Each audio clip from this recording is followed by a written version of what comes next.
বলছেন যে আপনার মেয়েকে ডিস্টার্ব করে ক্লাস 7 এ পড়ে। জি। আপনার মেয়ের নাম কি? আমার মেয়ের নাম সুমাইয়া। কোন ক্লাসে পড়ে বললেন? 7 এ পড়ে। কি বলে ডিস্টার্ব করে? পরে রাস্তার মধ্যে মানে এক একটা বললে ঝোলায় জি যে তোর তো দেখতে অনেক ভালো লাগে, তুই তো বড় হয়ে গেছো, তাই দাঁড়া, তাই মজা কিনে দিতে চাই। আমি কিন্তু ওইগুলো নিয়ে কয়েক ফির আমি ওনার নালিশ দিছিলাম। জি উনি একদিন ওনার ছেলের মারতেও ধরছে। আমি যাইয়ে ফিরেছি, বলছি ওরে ডাকলাম। আমি কয়েক ফির এগুলো ওনার ফোন দিয়ে মানা করে দিছিলাম। ছেলের নাম রিয়াদ, বাবার নাম শাহিন। কোন ক্লাসে পড়ে? ও পড়ে কোন ক্লাসে? ও মনে হয় সব 9 এ না 8 এ পড়ে, 9 এ পড়ে মনে হয়। আর একটা ছেলে পড়ে বরগুনা এই কলেজে পড়ে। সেও কিন্তু কয়েক ফির মানে মনে করেন যে আমার সাথে মানে আমার বলতো যে ভাবি এই ওই আমার মানে অনেক কথাবার্তা বলতো, কিন্তু আমি ওর মস্কারি হিসাবে আমি বলতাম যে না, এ ধরনের কিসের মস্কারি করো। আমি কোনো ডাকলোই দিতাম। হ্যাঁ, আমার কুপ্রস্তাব দিত। আপনাকেও দিত? জি। কে দিত আপনাকে? ওর ছেলে। ছেলের নাম কি? ছেলের নাম রিমন। রিমন কুপ্রস্তাব দিত। ওর বয়স কত?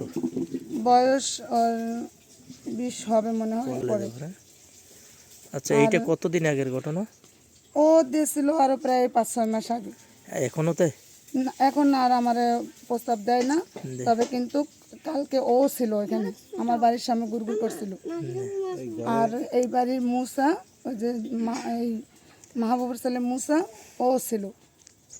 ও কি আপনাকে ওরা ধমকি দিচ্ছে অলরেডি। এই যে মাহবুব আর শাহিন এই দুজনে মিললা, এটা আমার কাছে রেকর্ডিংও আছে। ওরা যে মানে একজনের সাথে বলছে যে ওর এক ক্লাসে বানান দিমু, এ করমু সে করমু, এটা আমার কাছে রেকর্ডিংও আছে। বড় ধরনের সাপল অথবা রড দিয়ে তার বেড়াগুলা প্রায় 4-5 জায়গা দিয়ে পিঠে ভাঙছে, ছুটাইছে আর কি। তো আমরা এতটুকু দেখছি এবং এলাকার লোকজন গণ্যমান্য আছে, তারাও আসছে, আসা দেখছে। এখন আপনাদের ডাকা হয়েছে। এখন তো আমি বলতে চাই যে এটা আইনের কাছে দেওয়া উচিত, প্রাপ্য বিচার করা উচিত এবং আইনের তদন্ত অনুযায়ী এটা প্রাপ্য বিচার করা উচিত এবং এই দোষীকে তাকে বের করে আইনের সাজায় নেওয়া উচিত। রাস্তাঘাটে মেয়ের একটা অসুবিধা করবে, এই জন্য আমি ভয়ে কিছু বলি না। আমি তার গার্জিয়ানের নালিশ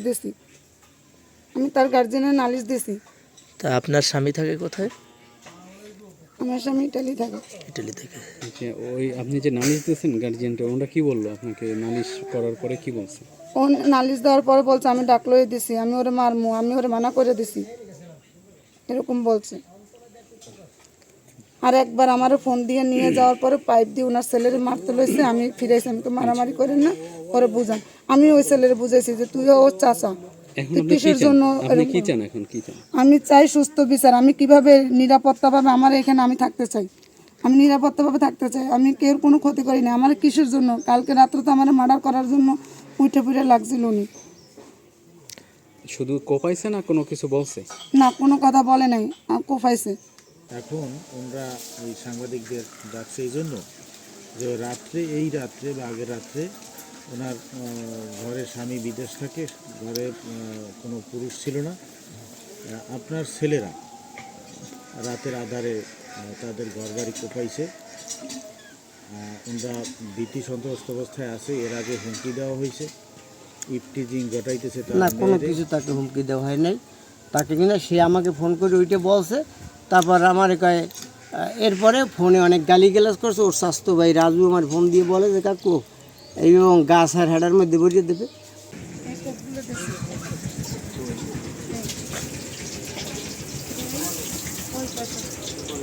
এই করতেছে, ওই ওখানে কোপাইছে দাও দিয়া, ওখানে